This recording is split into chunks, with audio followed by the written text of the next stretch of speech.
menjelaskan materi tentang instrumen penelitian pada mata kuliah Statistika Inferensial. Terima kasih.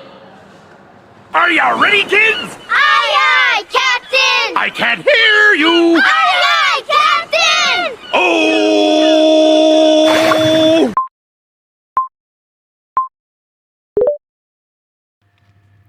Halo teman-teman, di sini aku Camelia Kansa ingin menjelaskan tentang materi tentang instrumen penelitian.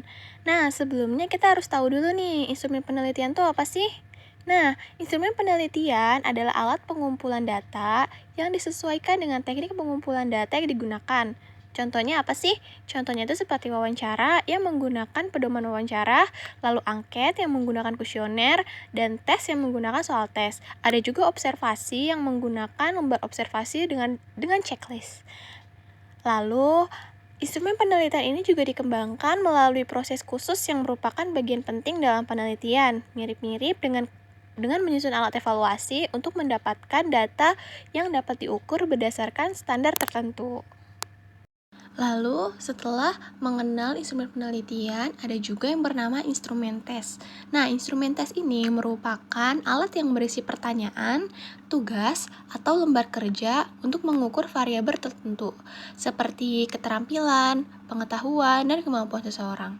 Nah, tes ini juga digunakan untuk penilaian di bidang pendidikan dengan memberikan tugas atau pertanyaan kepada peserta, atau nama lainnya adalah tes. Nah, di dalam instrumen tes ini juga ada yang dibagi lagi. Yang pertama itu berdasarkan objeknya. Nah, tes ini tuh bisa dibagi menjadi yang pertama itu adalah tes prestasi, yaitu yang digunakan untuk mengukur hasil belajar. Lalu yang kedua ada tes kepribadian, yaitu untuk menilai aspek seperti disiplin dan bakat. Lalu yang ketiga ada tes intelijensi, yang seperti mengakui tingkat intelektual.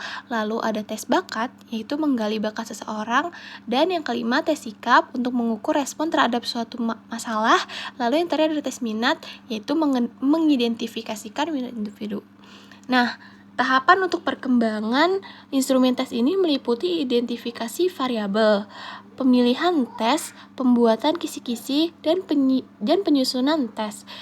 Tes ini juga dibagi menjadi yang pertama ada tes objektif, yaitu contohnya peserta memilih jawaban yang telah disediakan. Contohnya seperti ada pilihan ganda yang berisi benar atau salah.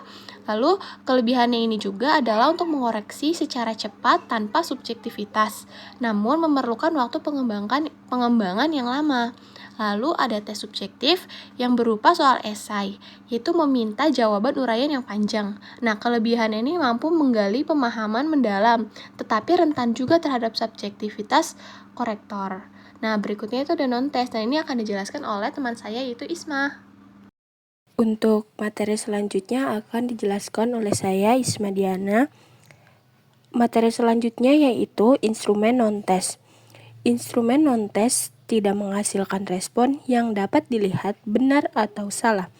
Tujuan dari instrumen tes yaitu lebih kepada untuk mengetahui fakta, permasalahan, ataupun variabel tertentu melalui suatu instrumen yang dikembangkan. Ada beberapa jenis instrumen non-tes, di antaranya yaitu ada kuesioner atau angket, pedoman wawancara, dan lembar observasi.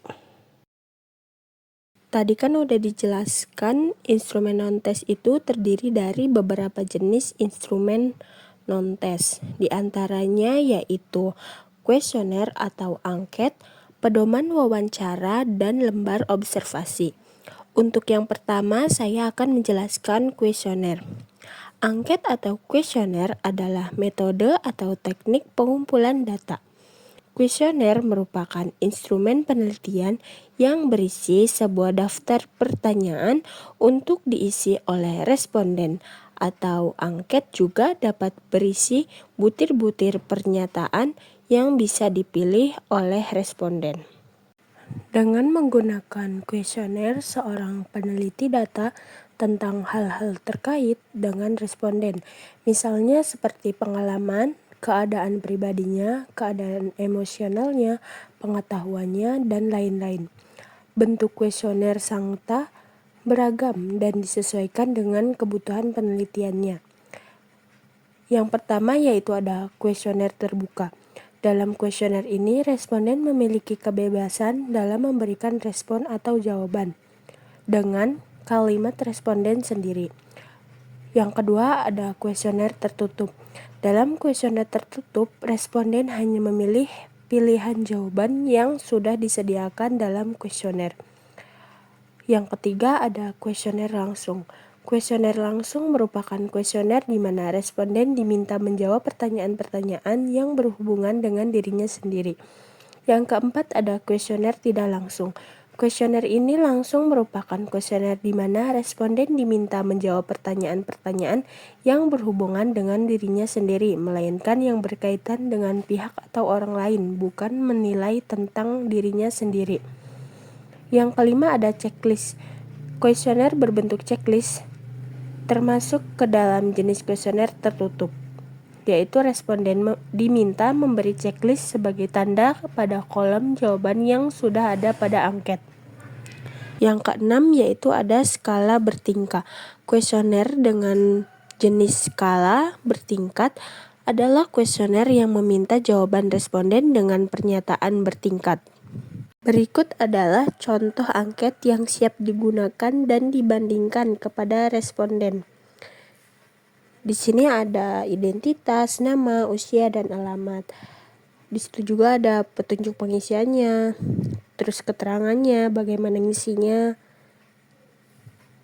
Terus ada pertanyaan-pertanyaan, tinggal diisi.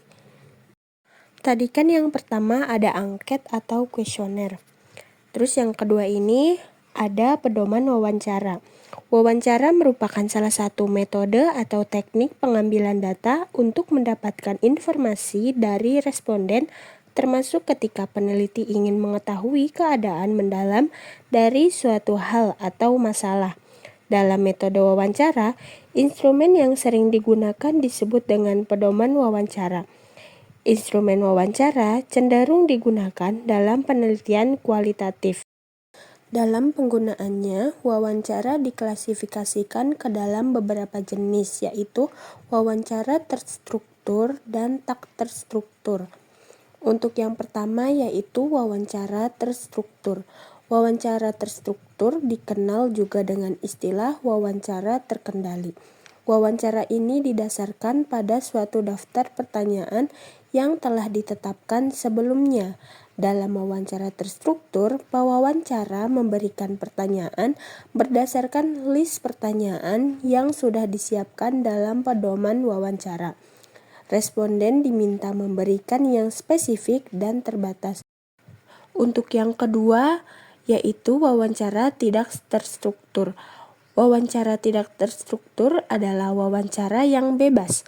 Bebas dalam hal ini adalah peneliti tidak menggunakan instrumen pedoman wawancara. Berdasarkan sifatnya, dasarnya pada wawancara tidak terstruktur ini akan memberikan keleluasan dalam berwawancara. Pewawancara tetap dapat menggunakan pedoman, akan tetapi pedoman hanya berisi garis besar permasalahan yang akan ditanyakan kepada responden. Wawancara tidak terstruktur ini sering digunakan dalam kegiatan penelitian pendahuluan.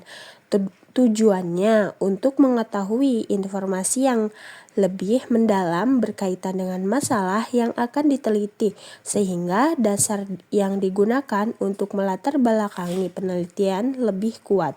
Berikut adalah contoh pedoman wawancara dalam bidang akuntansi, yaitu sebagai berikut, bisa dilihat di gambar.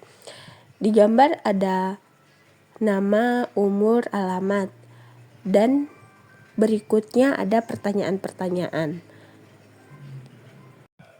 Setelah tadi penjelasan pedoman wawancara, yang ketiga yaitu ada lembar observasi.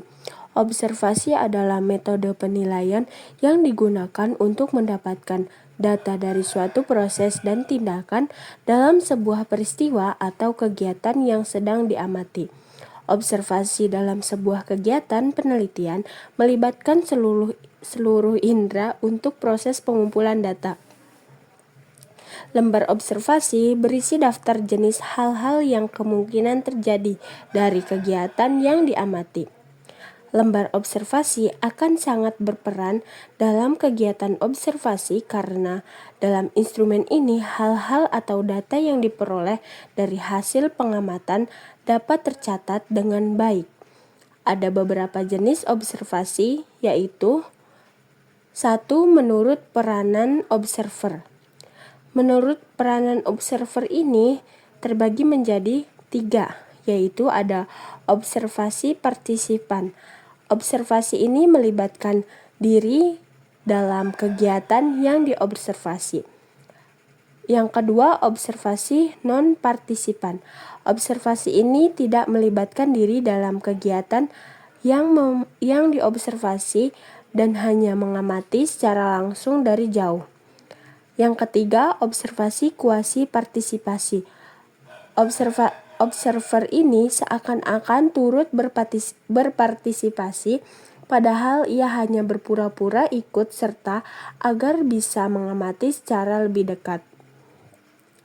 Tadi kan yang pertama itu menurut peranan observer. Jadi yang keduanya yaitu menurut situasinya. Yang pertama ada free situation. Observasi ini dilakukan tanpa adanya batasan waktu. Dilakukan dalam situasi yang bebas dan tidak terdapat hal-hal yang membatasi proses jalannya observasi. Yang kedua ada manipulated station. Observasi ini dengan situasi yang sengaja dibuat, diciptakan, dan bersifat terkontrol. Yang ketiga, partially controlled situation, yaitu keadaan observasi antara free situation dan manipulated situation